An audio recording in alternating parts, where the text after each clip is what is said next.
Hey everybody!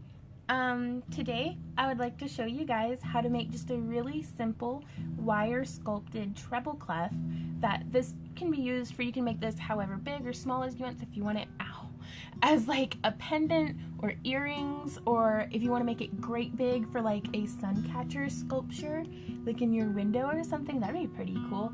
But yeah, stay tuned, let me know what you think. So for this tutorial, you're going to want a couple of different tools. I have round nose pliers. These are nylon jaw pliers. I absolutely love these for straightening out my wire, like getting it nice and smooth, as well as kind of work hardening a little bit by compressing down on it. Also, I have a marble slab here that I can hammer on, but I do also have an anvil that is kind of fun. It's just different options. I've also achieved the hammering effect with just like on the floor, or like a book with a towel over it and a regular hammer, which brings me to, I have a little jeweler's hammer here that has a hard brass side and a softer, like kind of plasticky nylon side. And the material I'm going to be using is 18 gauge parawire, and this is in the silver plated silver. I get it in the big spools because I use so much of it. And then I have to find it, but I'm also going to be using wire snips. And wire snips. These are flush cutters. Well, they aren't like perfectly flush, but they get the job done. And I have a piece of scrap paper here that I'm going to be actually drawing out my design on.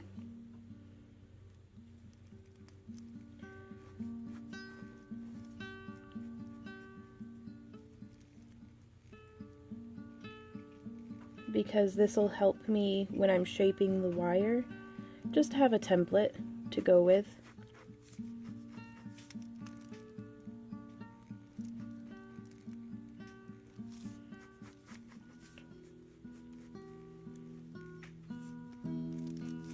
So there we are, and you can use a reference image, you can have a printed out picture, just whatever makes you happy.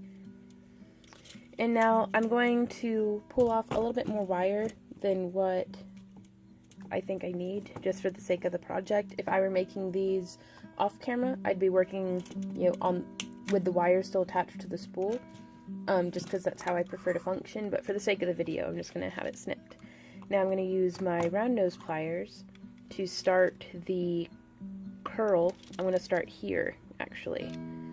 So I'm going to hold the wire as close to the tip of my pliers and as close to the tip of the wire as I can, and start to just cinch and curl that down. I use my finger braced against it because it kind of helps it keep its plane. And I like the shape of that.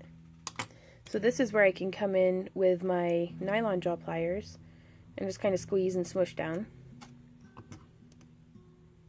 Now, to help get this curve out of the wire, I'm actually going to just brush against it with my thumbnail, like that. And so we can sit that there, and I want to come up to about here. And I'd like a little bit rounder of a tip, I think.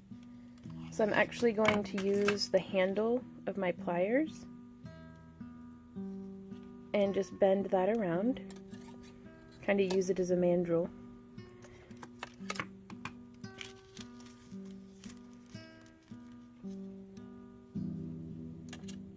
Yeah, there we are.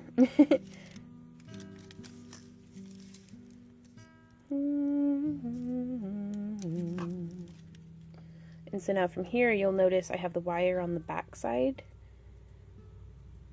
I'm going to start coming in, and I have a bottle of sewing machine oil, just immediately here on hand. So I'm going to use that to start forcing a nice round shape. And that's quite a bit larger than what I needed. But now I can size down, and this is nice and round. So at this point, I honestly am just grabbing stuff, being like, hey, you're round, will you be the right shape? Oh, I like that. That got me into a nice shape there. So now I'm gonna eyeball it out a little bit, just to give you an idea of how much wire I'm using. And I'm going to snip it. This will take some experimentation because you can do more curly cues in the center or you can do less curly cues in the center. Just, again, it's entirely dependent on your artistic discretion. And I want this to be a little bit more stable, so I'm actually going to wrap it to where it's on the front side. And I'm going to bend it around just a little bit more. And you can see how that's starting to take shape a little bit there. Excuse me, it's cold, so I've got the sniffles. Again, I'm going to grab it as close to the tip as I can.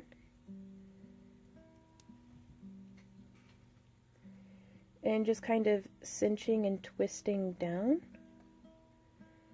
Now this is clearly way too much wire. It's making it way much bigger and swirly than what I want it to be, so I'm just trimming off a bit. And again, with experimentation, you'll really be able to get the hang of it. Usually if I'm doing this design as earrings, I'll cut equal lengths for both earrings right from the get-go, and then kind of proceed from there. That way, whatever I clip off of the first earring, I'll know I'll need to clip off of the second earring too. Okay, that's much better.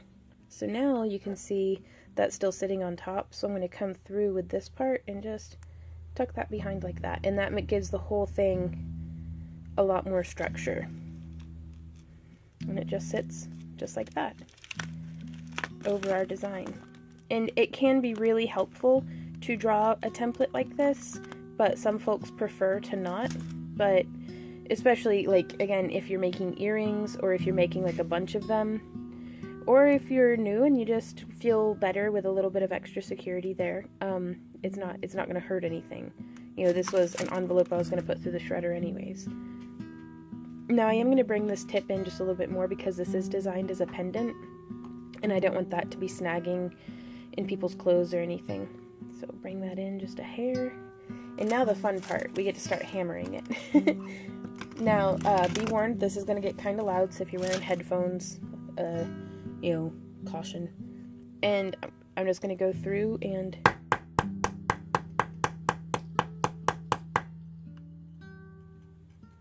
I think I might actually go through and editing and quiet this down a little bit.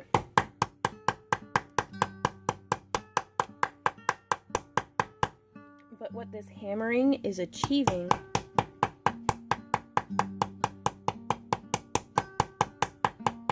is it's work hardening our piece, and it's getting everything to where it's nice and kind of stable. I've still got a little bit of wiggle right there, but I don't think that's going to be the end of the world. And that was just the nylon side. The metal side will actually give it a spreading effect. Okay, so now I'm using the metal side.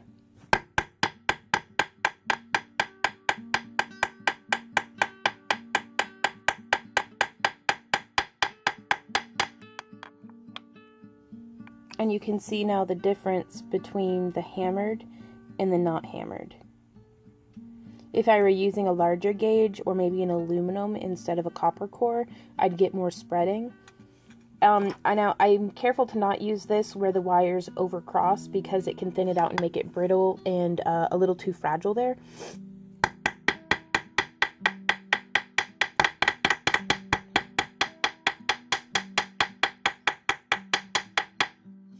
But it does give us a really nice spread.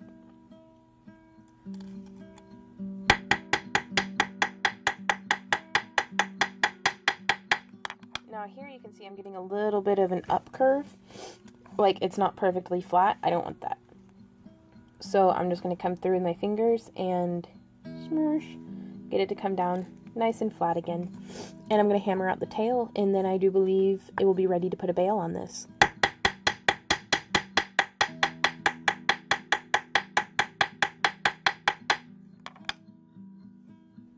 So there we have that.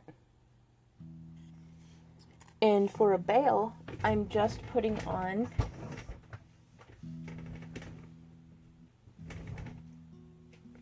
here I have a jump ring for chainmail that's 18 gauge 1/4 inch.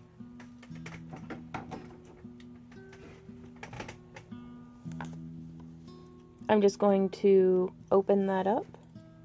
And you could put a very fancy or decorative bail on this, but this is a really simplistic, minimal piece. And so you just hook the pendant or the treble clef onto there, and then you just try to get as good and clean of a closure as you can. That way this isn't going to snag on any clothing or skin, or like if you wear it with a knitted scarf, you don't want it to snag at all. So there we go.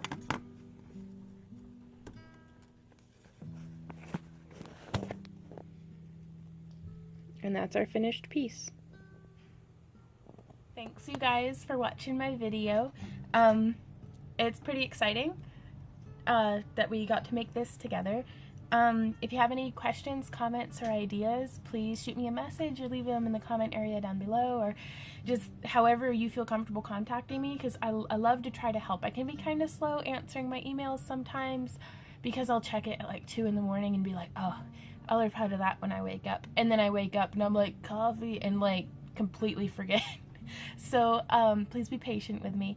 But if you guys enjoy my work and want to support the continued free tutorials, please consider becoming a patron. On Patreon, for just $1 a month, you put your name in the hat to win a fairy house, or as I like to call them, the homes for the gnomeless. And they're hand sculpted, usually out of polymer clay with some like cute little components and stuff on them.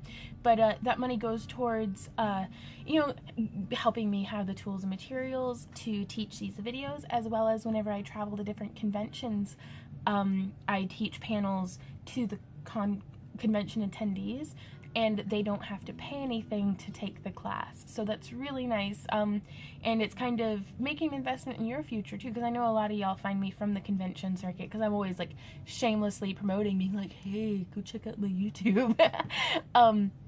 But that way, next convention that you see me at, you could take one of my classes and not have to pay for any of the tools and materials, and whatever you make, you get to take home with you. So that's always really fun. Thank you guys again for sticking around and watching this with me, and I hope y'all have an awesome day and happy crafting. I'll see y'all around.